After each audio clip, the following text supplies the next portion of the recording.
On the morning of the 14th of October, 1973, the desert east of the Suez Canal seemed to offer Egypt the next step in a victory already won. Egyptian soldiers had crossed the canal, broken the Bar-Lev line, and endured the first Israeli counterattacks. The bridgeheads were real, the flags were on the east bank, and the shock of 1967 had been answered in a way no speech could have achieved. But beyond those bridgeheads lay a different Sinai, wider, emptier, and more dangerous. The Egyptian army was about to move out from the protective system that had made Operation Badr so successful. What followed became one of the decisive armored reversals of the war, not because it erased Egypt's opening triumph, but because it showed the exact boundary between a well-designed limited war and a costly attempt to fight beyond its design. If you would like to move beyond the podcast, you can see my available books at militaryauthor.me. And at trackpads.com, you will find magazines and galleries with hundreds of thousands of photos and videos to explore. The decision to attack eastward did not come from a simple battlefield opportunity. It came from pressure, politics, alliance obligation, and the dangerous confidence that success can create. Syria was under severe strain on the Golan Heights, and Egypt faced the question of whether it would remain near the canal while its ally absorbed Israeli counterpressure in the north. Sadat's original concept had been to seize a belt of territory east of the canal and hold it under the cover of air defenses, artillery, infantry, and anti-tank weapons. That plan had worked because it was disciplined. Now, Egyptian armor was ordered to push deeper into Sinai, toward the open spaces and approaches leading in the direction of the mountain passes. The move promised help to Syria and a broader success, but it also carried the army toward the battlefield Israel preferred. The Egyptian bridgeheads near the canal were not weak. They had been built like interlocking fortresses of modern war. Infantry with anti-tank missiles waited in prepared positions. Artillery could fire from west of the canal and from east bank positions. Engineers kept the crossings alive. Tanks reinforced the lodgements without outrunning the shield around them. Above all, the dense surface-to-air missile network made Israeli air support more dangerous and less reliable than it had been in 1967. Close to the canal, Egyptian strength came from connection. Every arm supported the next. But a tank advancing eastward begins to separate itself from that carefully woven web. It needs fuel, recovery vehicles, artillery coverage, infantry cooperation, air defense, and communications that can keep pace. Distance is not empty. In armored warfare, distance is a tax paid in coordination. For the Israeli army, the Egyptian move created the first clear chance to turn pain into opportunity. The opening days had punished Israel's old habits. Rushed counterattacks into Egyptian anti-tank zones had failed badly. Tanks had burned near the canal. Aircraft had run into missile defenses. The Bar-Lev line had collapsed as a meaningful frontier. But by the 14th of October, Israeli commanders were no longer trying simply to rewind the first day of the war. They had begun to understand where Egypt was strongest and where that strength might thin out. If Egyptian armor stayed under the missile umbrella, it would be hard to dislodge. If it moved east, Israeli tanks could fight from prepared positions, use longer lines of sight, coordinate better, and draw the attackers into engagement areas. The desert that had devoured Israeli confidence days earlier now seemed ready to punish Egyptian overreach. The attacks unfolded along a broad front rather than as one elegant spear thrust. Egyptian armored formations from the northern and southern bridgeheads pushed eastward from the canal zone, each moving through its own corridor of sand, tracks, and limited roads. To follow the action without a map, imagine the canal running behind them to the west, while Israeli forces waited farther east and northeast, or southeast, depending on the sector, positioned to receive the advance rather than charge blindly into it. That difference mattered.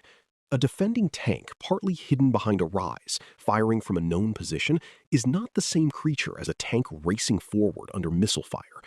Israeli crews now had the chance to fight a more familiar kind of battle.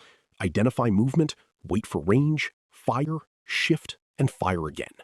The Egyptian tank crews were not cowards, and they were not fools. They drove into danger because orders, politics, and command decisions had placed them there. Many had good machines, serious training, and the confidence born from the crossing's success. But they were being asked to win a mobile battle under conditions less favorable than the ones that had protected their infantry and armor near the canal. Moving formations are hard to control, even in good circumstances. Dust rises, radios become crowded, units drift from their axes, artillery support grows less precise, and the enemy's exact positions are rarely as clear as the briefing suggested. When tanks leave prepared ground, they also leave some of the patience that made the defense deadly. They must find the enemy while the enemy is already waiting for them. Israeli gunnery and positioning now came into their own. Tank crews used the desert's folds and ridgelines to expose as little of their vehicles as possible while watching the Egyptian advance. Commanders tried to concentrate fire rather than scatter effort. Artillery and reconnaissance helped shape the fight, and the Air Force, though still constrained near the strongest missile defenses, had more room to influence events where Egyptian forces moved beyond the densest umbrella. The Israelis had learned from the terrible first days that armored bravery without proper conditions could be ruinous. On the 14th of October, they fought with more patience. They did not have to break through a fortified canal line. They had to stop Egyptian armor moving toward them in the open. The difference transformed the character of the battle. The results were severe. Egyptian armored units suffered heavy losses across multiple sectors, with many tanks destroyed, disabled, or forced back before they achieved meaningful operational gains.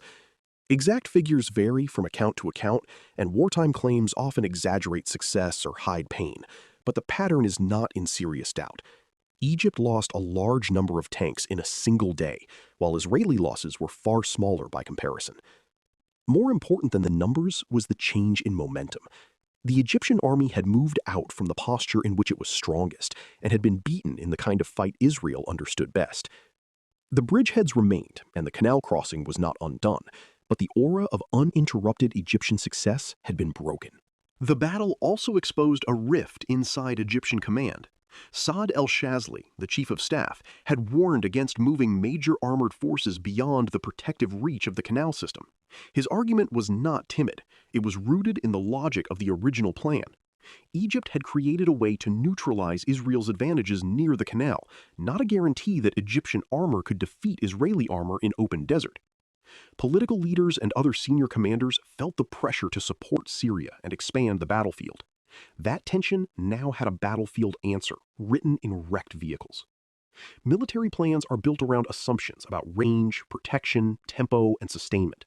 When leaders order a force beyond those assumptions, they are not merely asking for more courage. They are asking a system to become something it is not. For Israel, the 14th of October did something no speech from headquarters could have done. It restored belief that the army could still shape the war. This was not the easy confidence of before the crossing, and it was not the careless certainty of 1967 repeated. It was harder, more battered, and more useful. Israeli commanders had seen what happened when they attacked Egypt's prepared system head-on.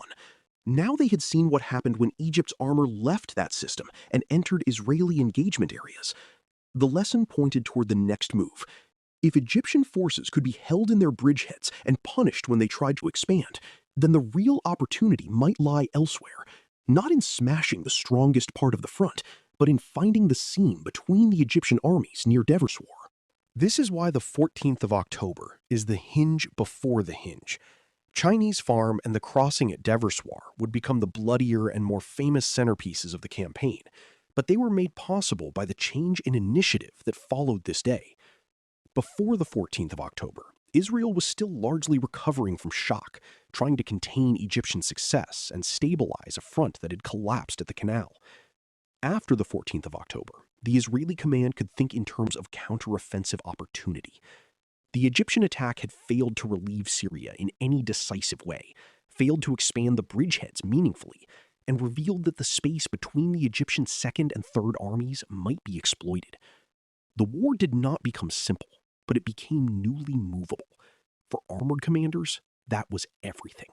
The human cost of the day should not be hidden beneath the clean phrase, armored reversal. Tanks are not chess pieces. Inside each vehicle were men who sweated, listened, scanned, loaded, fired, shouted, prayed, and sometimes died without ever seeing the shot that killed them. Egyptian crews advancing into fire carried the pride of the crossing and the burden of orders shaped far above them. Israeli crews firing from defensive positions carried the memory of their own burned tanks from the first days and the fear that another mistake could reopen the disaster. The desert battle may look, from far away, like a contest of arrows and formations. Up close, it was noise, heat, smoke, metal fragments, jammed radios, wounded men, and the terrible speed with which a modern armored fight can decide a crew's fate. The importance of the 14th of October lies in its clarity. It showed that Egypt's opening success had been real because it was built on a sound and limited design. It also showed that the same success could be endangered when the army moved beyond the conditions that made it possible. For Israel, the day proved that tanks were not obsolete, even after the shock of Egyptian missiles and the failure of early counterattacks.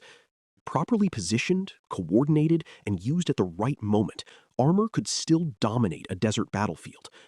The lesson was not that one side's tanks were simply better.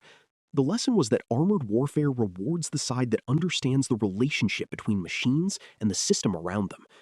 On the 14th of October, Egypt left part of its system behind, and Israel rediscovered how to make the desert fight on its side. By nightfall, the Canal War had changed direction. Egypt still held its bridgeheads, still possessed the political achievement of the crossing, and still had forces dug in east of the water. But the initiative had begun to pass to Israel. The failed offensive opened a mental and operational door that had been closed since the first artillery barrage of Operation Badr.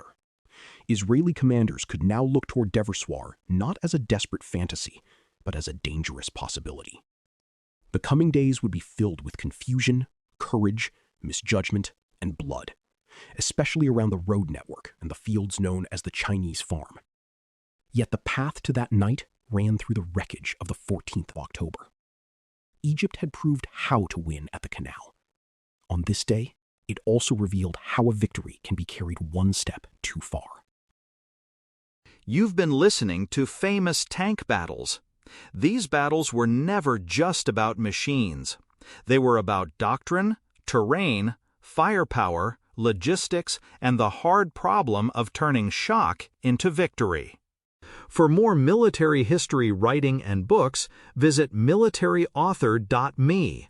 And for magazines, podcasts, and a massive archive of military photos and video, visit trackpads.com. Thanks for listening.